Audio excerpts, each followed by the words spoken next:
Good morning बच्चों, कैसे हैं आप लोग। आज हम लोग देखेंगे नर जनन तंत्र के बारे में। और अगर पूरे यूट्यूब में इससे अच्छा वीडियो आपको कहीं भी मिले नर जनन तंत्र के बारे में तो कृपया कमेंट में बताएं। तो आइए शुरू करते हैं। तो सबसे पहले बच्चों हमारा क्वेश्चन यहाँ पे ये उठेगा कि नर जनन तंत्र क्या होता है। ठीक है, तो आइए इसको हम लोग देख लेते हैं। जैसा कि नाम से ही स्पष्ट है, ये क्या है, नर जनन तंत्र।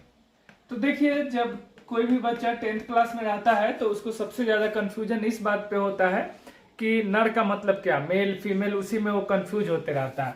तो यहाँ पे हमारे पास 3 शब्द है, नर जनन और तंत्र।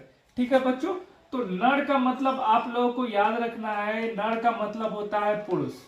क्या, पुरुष, या इंग्लिश में इसको हम लोग क्या बोलेंगे, मेल।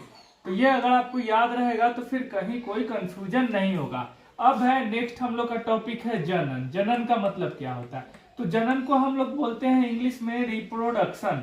ठीक है, इसको अगर परिभाषित करना होगा तो हम लोग कैसे परिभाषित करेंगे कि किसी भी जीव द्वारा उसके जैसे जीव को उत्पन्न करने की प्रक्रिया को हम लोग क्या बोलते हैं, जनन। या किसी भी जीव द्वारा जो संतान उत्पन्न करने के लिए प्रक्रिया है, जो संतानोत्पत्ति की प्रक्रिया है, उसी को हम लोग बोलते हैं जनन। ठीक है बच्चों, अब एक अगला शब्द है तंत्र। ये इंपॉर्टेंट है, इसको हम लोग को समझ लेना है कि तंत्र का मतलब क्या होता है। तो यहाँ पे ध्यान देना है बच्चों, यहाँ पे जब भी तंत्र की बात की जाएगी तो यहाँ तंत्र का मतलब बच्चों लोकतंत्र नहीं है। यहाँ पे तंत्र का मतलब क्या है, अंग तंत्र। तो आइए इसको हम देख लेते हैं कि अंग तंत्र का मतलब क्या है। अब जैसा हम बात करें ह्यूमन में या किसी भी जीव में, तो हमको मालूम है कि जो शरीर की सबसे छोटी रचनात्मक एवं कार्यात्मक इकाई है वो कोशिकाएं हैं। तो जब भी हम किसी जीव की बात करेंगे बच्चों, तो वो कहाँ से शुरू होगा, वो शुरू होगा कोशिका से। कहाँ से शुरू होगा बच्चों, कोशिका से। और आप लोग को मालूम भी है कि बहुत सारी कोशिकाएं आपस में मिलकर किसका निर्माण करती हैं, उत्तक का।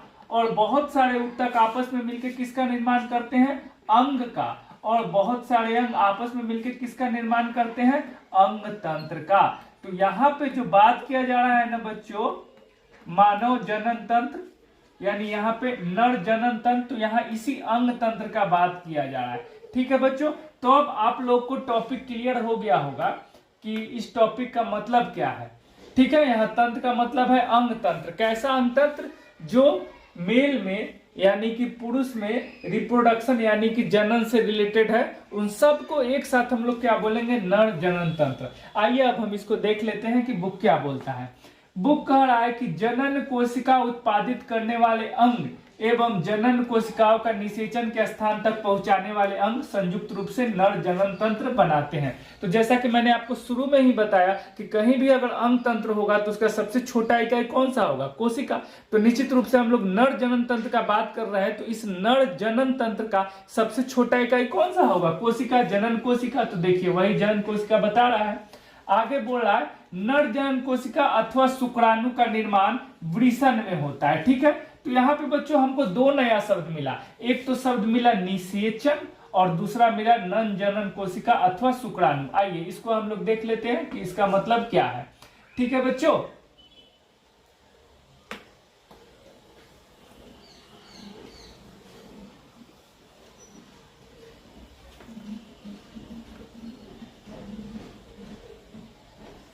इसका मतलब हम लोग देख लेते हैं कि इसका मतलब क्या है। ठीक है, यहाँ पे हम लोग को एक टर्म मिला क्या, निषेचन।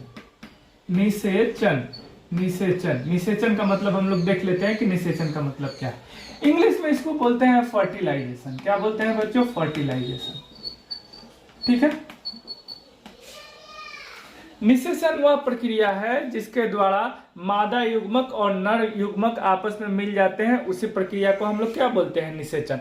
आसान शब्दों में बोले तो हम लोग बोल सकते हैं कि शुक्राणु और अंडा को मिलने की जो प्रक्रिया है उसी को हम लोग क्या बोलेंगे, निषेचन। ठीक है बच्चों,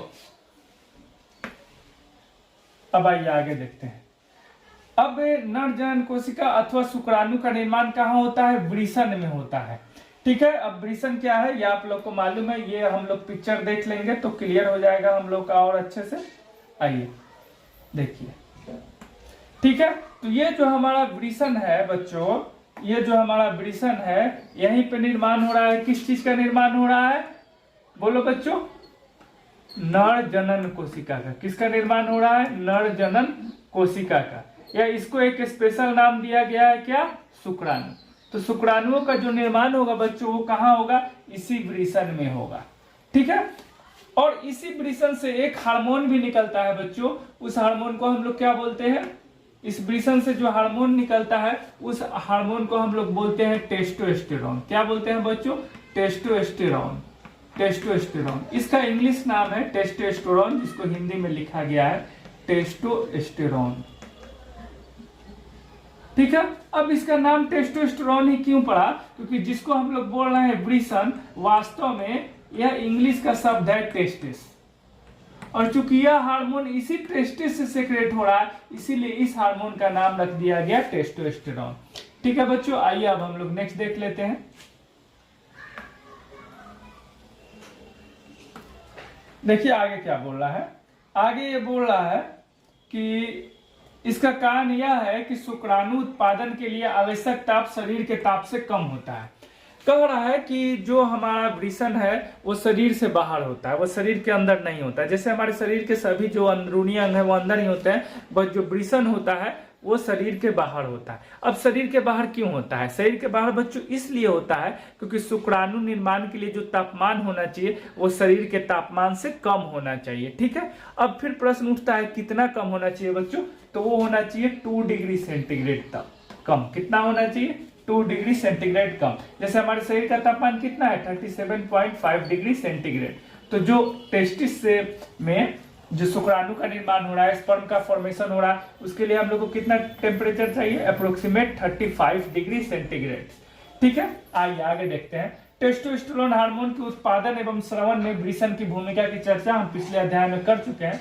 शुक्राणु उत्पादन के नियंत्रण के अतिरिक्त टेस्टोस्टेरोन लड़कों में यौवन अवस्था के लक्षणों को भी नियंत्रित करता है, ठीक है। टेस्टोस्टेरोन का 2 फंक्शन हो गया, एक क्या, एक तो ये जो शुक्राणु निर्माण है उसमें रोल प्ले करेगा, और दूसरा ये क्या करेगा, जो यौवनावस्था आएगा वो यौवनावस्था लड़कों में किस कारण से दिखेगा, तो इसी हार्मोन के रोल के कारण दिखेगा। कौन सा हार्मोन है, टेस्टोस्टेरोन, ठीक है। आइए अब आगे देख लेते हैं। आगे बोलता है बच्चों कि उत्पादित शुक्राणुओं का मोचन शुक्रवाहिकाओं द्वारा होता है। अब शुक्रवाहिका क्या है, वैसी वाहिकाएं या नली जो शुक्राणुओं का वहन करे उन्हें हम क्या बोलेंगे, शुक्रवाहिका।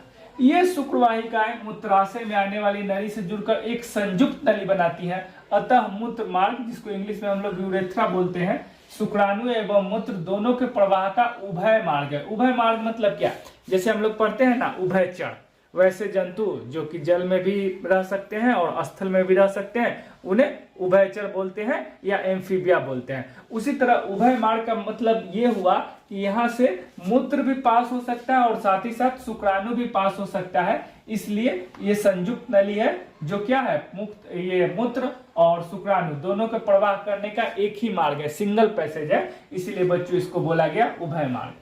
प्रोस्टेट तथा शुक्राशय अपने स्राव शुक्रवाहिकाओं में डालते हैं, जिससे शुक्राणु एक तरल माध्यम में आ जाते हैं। इसके कारण इनका स्थानांतरण सरलता से होता है, साथ ही यह स्राव उन्हें पोषण भी प्रदान करता है। अब आइए बच्चों ये क्या कहना चाह रहा है उसको मैं आप लोग को बता दे रहा हूँ।